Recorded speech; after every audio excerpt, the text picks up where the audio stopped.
majority of the vote. We were not looking for power. We were looking for equal rights, justice, and a voice for our people. We were looking for what was right by our brothers, by the law, by God. We just wanted what was right for us. But we weren't treated that way.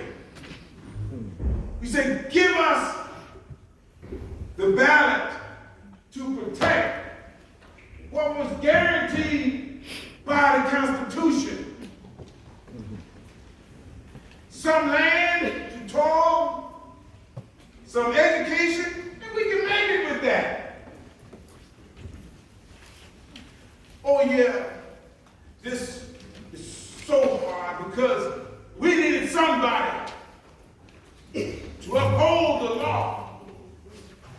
Many times our brothers and sisters were treated unfair. All we wanted was fairness. Same law for everybody.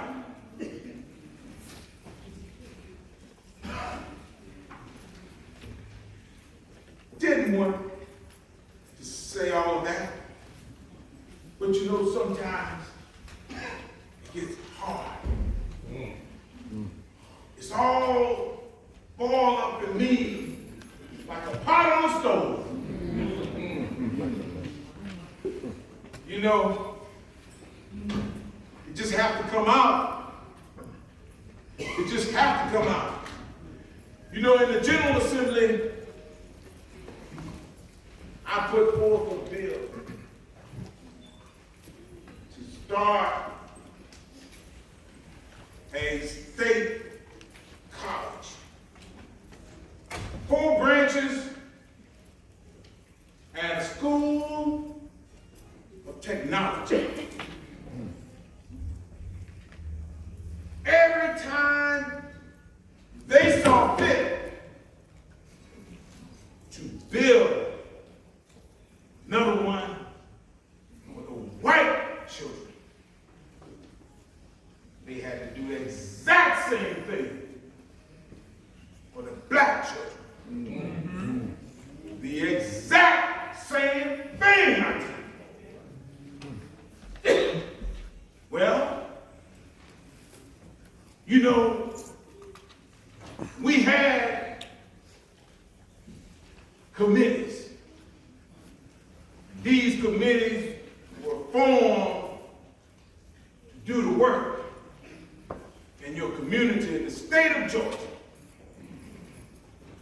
They saw fit to put me on a committee.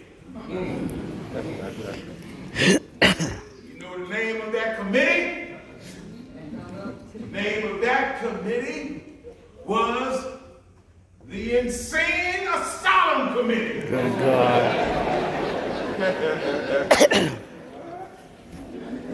I guess they thought I was fit for that one. Lord, have mercy. Mr. McIver was routinely disrespected by the state's white leadership, and particularly by the Atlanta and Savannah newspapers, which referred to him by last name only, while giving all the white legislators their proper titles. He came to be seen as old-fashioned and antebellum, and he was mocked as such by the newspapers. Despite the tactics used against African-American leaders of that time, many of them threatened, whipped, families threatened, murdered, homes burned, communities vandalized, sleeping with one hand of the gun under their pillow at night. Fearing the night riders who seemed to have the protection of the law as he continued as a legislator. It is reported that in 1889, the last African-American standing in the General Assembly was now 73-year-old Liberty County native and Representative Samuel A. McIver.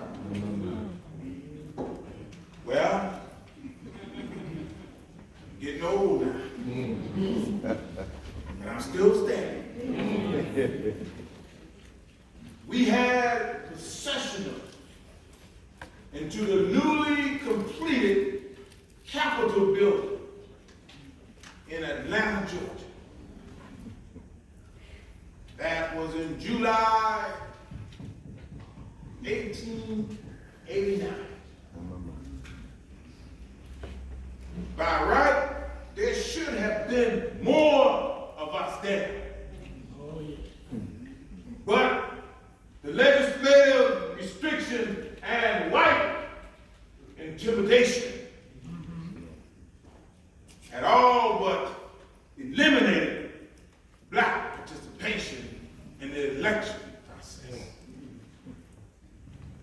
You know, I commenced to proceed with my white colleagues, went up the hill, and Lord, I had to greet the governor, Governor John B. Gordon. He was the so-called leader of the state. But he was also the leader of the coup plus. And I had to go and shake his hand. It was tough. But I pressed my way. You see, the KKK, the KKK treated African Americans as they were less than human. And they didn't care about us. They did everything that they could to keep us from voting. And I still had to go and shake that governor's hand. That I am the last one standing is proof that it was tough. We as colored people should not have to go through that. But we did. And I am still standing.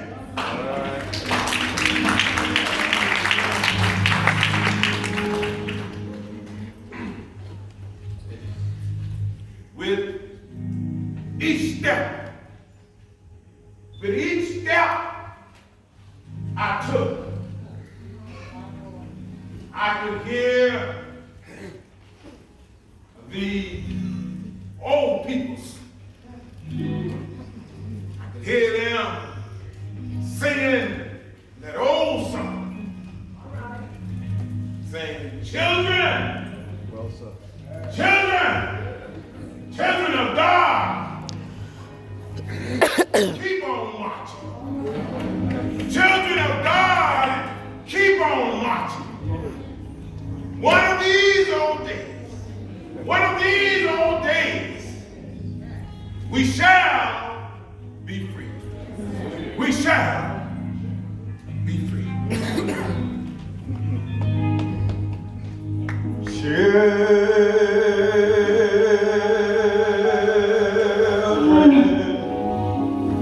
of God,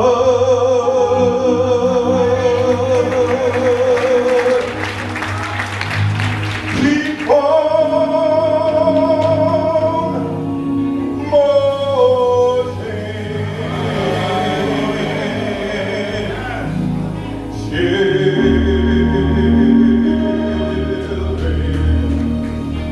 Children of God.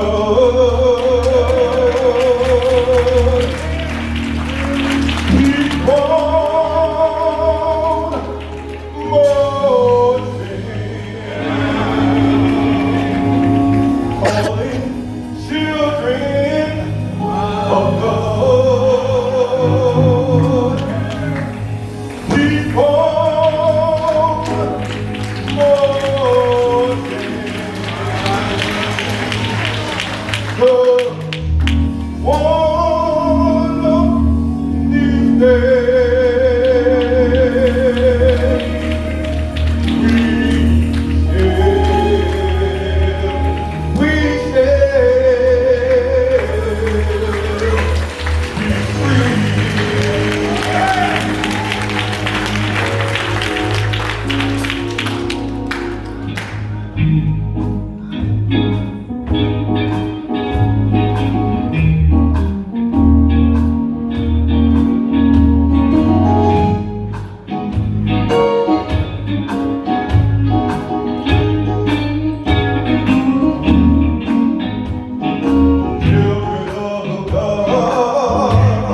this building as a temple of democracy.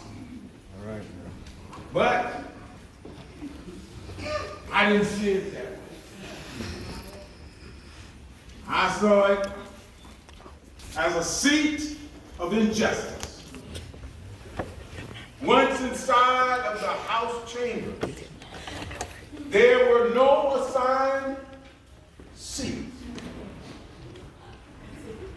The white members were given an opportunity to pull from a box paper, and they were assigned a seat from that. I was not granted that opportunity. In fact, they told me to go sit in the corner.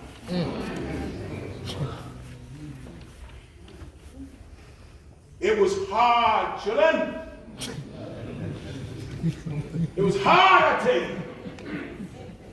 But I had to press my way on. Yes. I hear the Lord say to me. He said that you can give up, go home,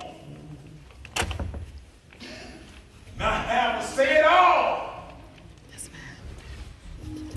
But you can go and sit in the corner and have a voice for your people. What you think I? Did I go home? I went in the corner. We're standing to this very day.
I shall neither fawn nor cringe before any party, nor stoop to beg for my rights.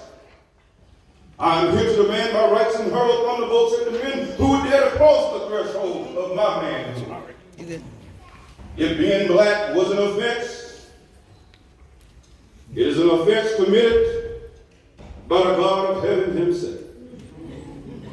The legislator in which you sit is the creation of blacks. We're being thrown out of the house we built. We have pioneered civilization here. We have built up your country. We have worked in your fields and garnered your harvest for 250 years. And what do we ask of you in return? Do we ask you for compensation for the sweat of our fathers bore for the tears you have caused, and the hearts you have broken, and the lives you have curtailed, and the blood you have spilled? Do we ask retaliation? We ask not. We are willing to let the dead past bury its dead. But we ask you now for our rights. Because you are white brothers. You have the money, the land and education on your side. It is extraordinary that you would make war upon the poor, defenseless black man. I heard the voices of Henry McNeil Turner. Turner's County of my time. But during the years, I can hear the voices of Ralph Porter, Earl Bass, Carolyn Brown, Reginald Pierce, John McIver, Maxie Jones.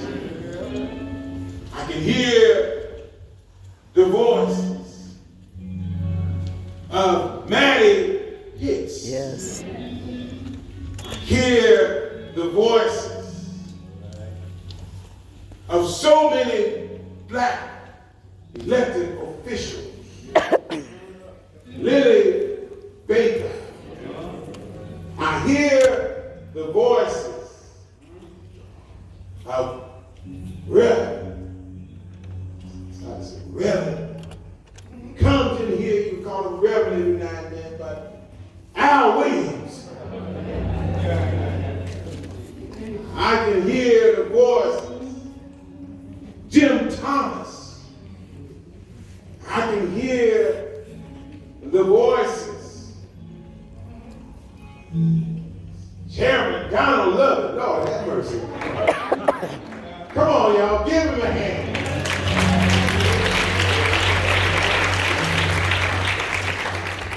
I can hear the voice. Bill Austin down in Rice Park. I can hear the voices of those young ones. Harris is coming up. And so we as a people, we're still standing.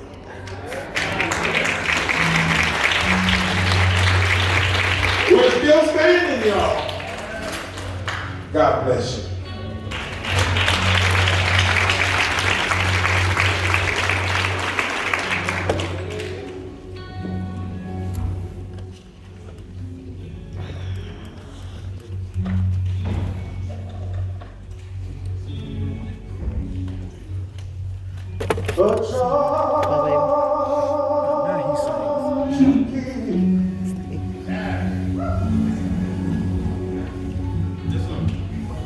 A charge to keep my hand.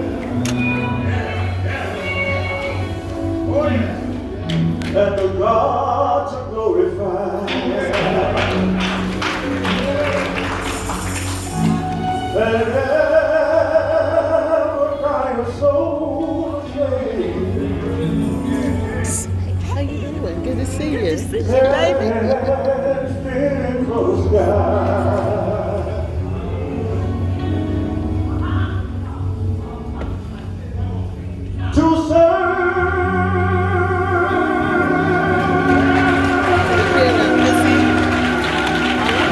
your dance.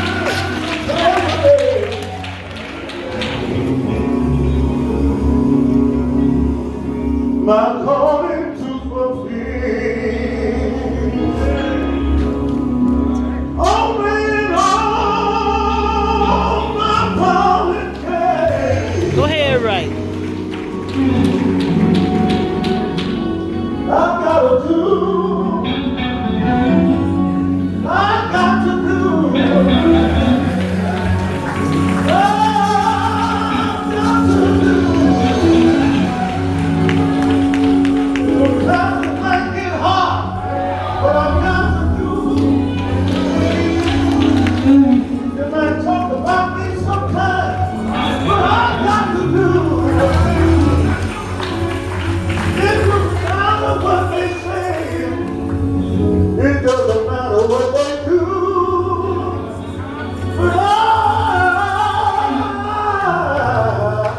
I gotta do my master's will. Okay, baby. On me with jealousy.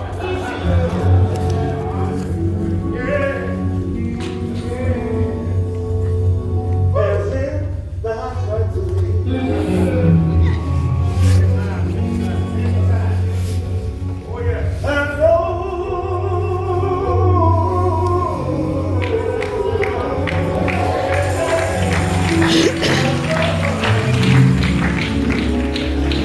that's worth loving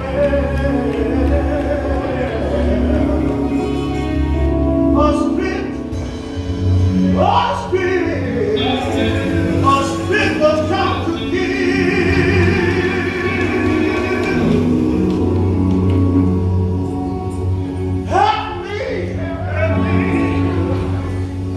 Help me, Jesus. Sometimes I feel like I'm all by myself in a crowded room. Help me, Jesus. To watch and pray.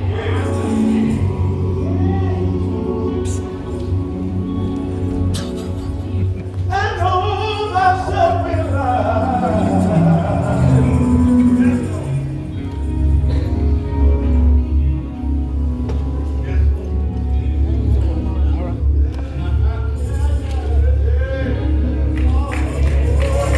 For sure, I'm not trust betrayed.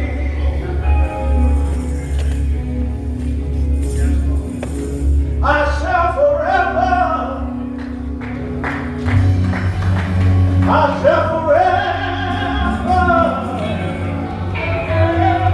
if I turn my back on you, Jesus, I shall forever, I shall forever, Good seeing you. I shall forever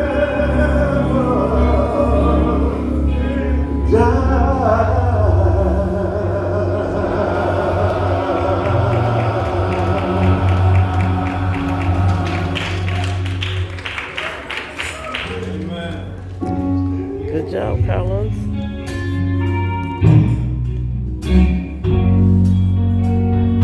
A charge he had, and a charge he did keep.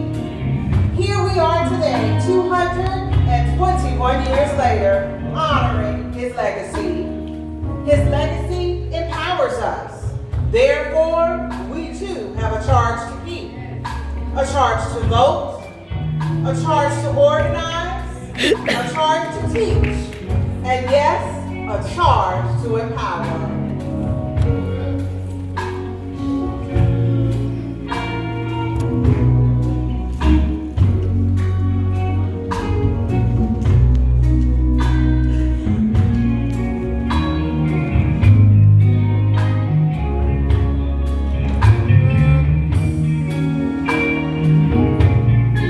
Come on, give God some praise.